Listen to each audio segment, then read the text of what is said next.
Assalamu alaikum YouTube көрүүчүлөр, достор.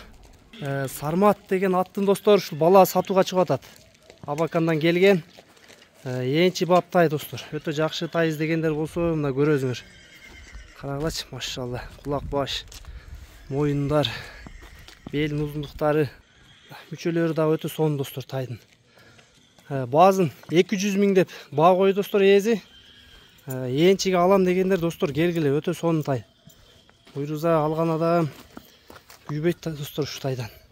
Кудай бизге өтө сонун ат болот. Бунун теги дагы жакшы, бул Сармат деген аттын достор. Балдары да күчтүү чыккан. Тайдын буйруза айпы жок достор. Ден соолугун ичип жешине кепилдиги бар. Булар али өзүнө келип жетир элек достор.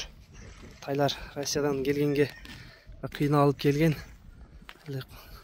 Толук өзүн койр элек экен да. Буттары таптаза экен, ден соолуктарына ичип жешине кепилдик бар экен. Бир бастырч кичине алды. Колго да толук көнүп сүдүр. Жүрүштөрү да өтө сонун экен. Аксы да турат, кайтара бер. Бак экен номерлерин калтырып коесуз достор. Кимге жакса байланышка чыга бересиңер тай боюнча. Бияк кайтарчы. Ушул достор, сатууга ушул тай чыкты. Жакса байланышка чыккыла.